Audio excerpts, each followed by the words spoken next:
Okay, so I've done a comparative analysis of environmental regulations and initiatives in the South Asian countries with that of India. So I've not taken all of the South Asian countries, I've taken Bhutan, Bangladesh, Nepal, Pakistan, and I'll do their comparison with that of India. So I will present a comparative analysis of the environmental regulations, and we will delve into the intricacies of each nation's approach, and will aim to discern the unique philosophies, challenges, and achievements that shape their environmental conservation strategies. Starting off with Bhutan, Bhutan's gross national happiness philosophy places environmental preservation at its core, reflecting a holistic approach to well being. And remarkably, Bhutan preserves 60% of its land under forest cover, providing a sanctuary for diverse wildlife and fostering a thriving ecotourism industry. But also, there are challenges, of course. Rapid modernization is one such challenge, necessitating innovative solutions like the Bhutan for Life initiative, harmonizing economic development with conservation. Hopping off to Bangladesh now, the Environment Conservation Act, which came out in 1995, it forms the bedrock of environmental protection in Bangladesh. And there have been some recent conservation rules that have come out, which categorize industries and introduce guidelines for environmental impact assessments, emphasizing meticulous classifications. As we all know, Bangladesh is very vulnerable to climate change. So it has aligns its conservation acts with global commitments, emphasizing wildlife and biodiversity. Now, on to Nepal. Nepal has recently brought in a legislation called Environmental Protection Act. It came out in 2019. It emphasizes project compliance through environmental study reports and assessments. Nepal also has brought in some compliance mechanisms, such as rigorous mechanisms such as environmental management plans and assessment reports to ensure sustainable development. There has also been some establishment of an environmental fund, which underlines financial commitment for conservation purposes. Now, on to our neighbor to the west, that is Pakistan. The Environmental Protection Act 1997, it serves as Pakistan's environmental legal cornerstone. I'm sorry, there's a dog barking nearby.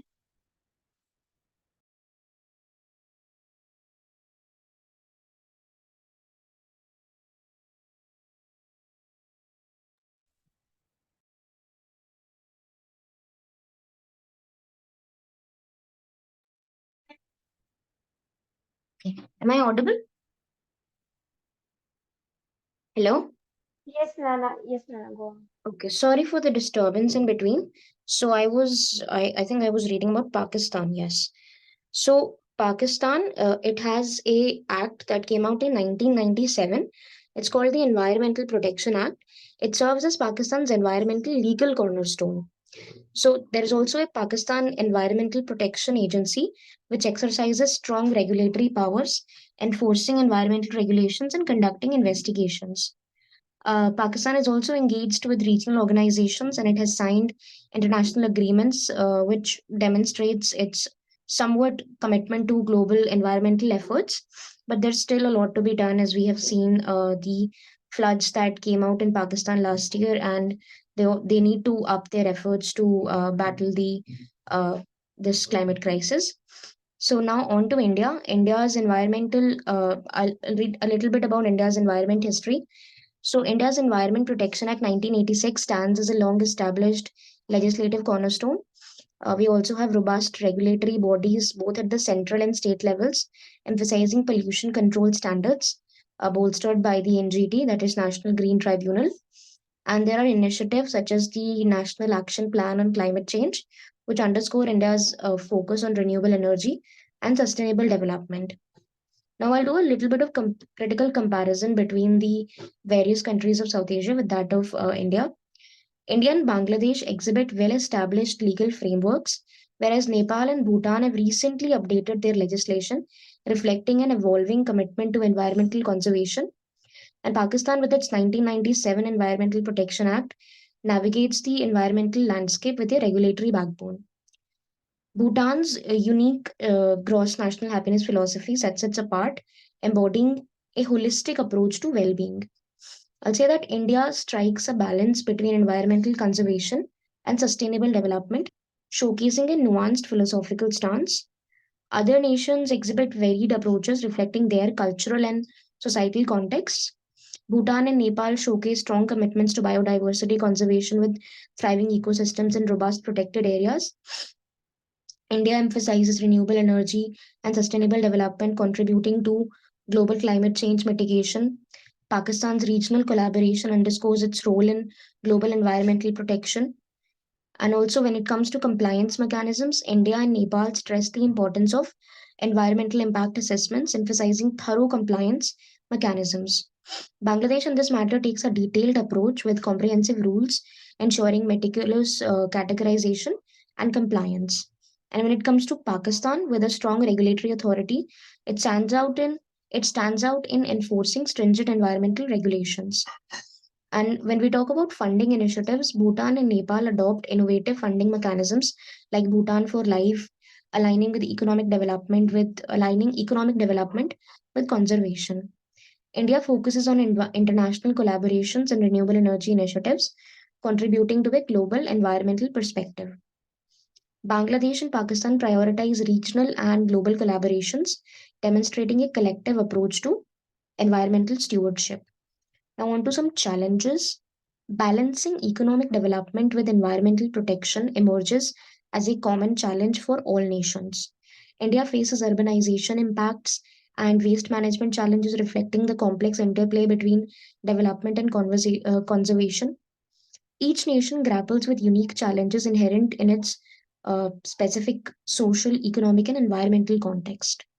And in the symphony of global environmental stewardship, each nation presents a unique note, contributing to the intricate melody of our planet's well being. And as we navigate the challenges of this Anthropocene era, the critical interplay between development and conservation requires a harmonious balance. That is, that one that transcends borders and ideologies. Our collective responsibility should transcend national boundaries, and it echoes in the gentle rustle of Bhutan's pristine forests. And it also resonates with the vibrant landscapes of Bangladesh, Nepal, and India. And it reverberates through the corridors of Pakistan's regulatory authority. We should reflect on the interconnectedness of our actions, recognizing that environmental conservation is not merely a legal obligation, but a profound philosophical commitment to the well being of our planet and its inhabitants. And in this shared journey, we can find inspiration in the resilience of the gross national happiness philosophy of Bhutan, the adaptability of India's sustainable development paradigm, and the collaborative spirit embodied by Bangladesh, Nepal, and Pakistan. And we should traverse the path with towards a sustainable future. And our collective endeavor should be guided by the wisdom encapsulated in the diverse environmental philosophies that shape our nations. So that was it for my side for today. Thank you.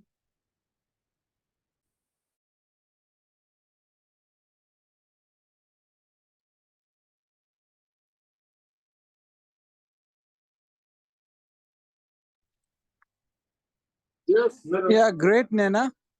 That was really a good comparison between three different, three or four. Four, India, sir. Nepal, four. Yeah, Yes, India, sir. Sir, from Bhutan, South Asia, Nepal. I just yes, sir. Sir, from South Asia, I just did not include Maldives, Sri Okay, Lanka, and Myanmar, Afghanistan. I just excluded those. I included all the other countries. okay.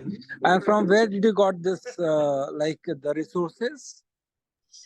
Sir, I have written down my resources. I'll send the list. But I just did like environmental laws, Pakistan, and all the the links that would come. I would go through each of them, and Oh, nice.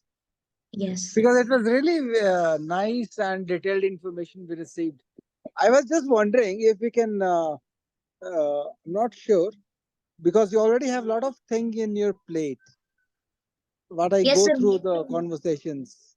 Yes, sir, with in the the group. green newsletter, we are doing it as of now. How is it going?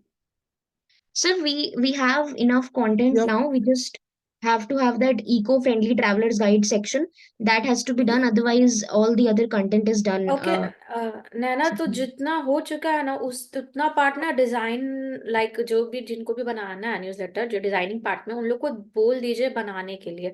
और मंजीत से हम लोग बात करके try करते कि जल्दी से जल्दी वो सेक्शन भी वो प्रोवाइड करवा दे, तो फिर न्यूज़लेटर बन जाए, क्योंकि दिसंबर के लास्ट में हो ना, फिर डिजाइनिंग पार्ट वाले उन लोग को भी थोड़ा बोलो कि टाइम लेंगे ही।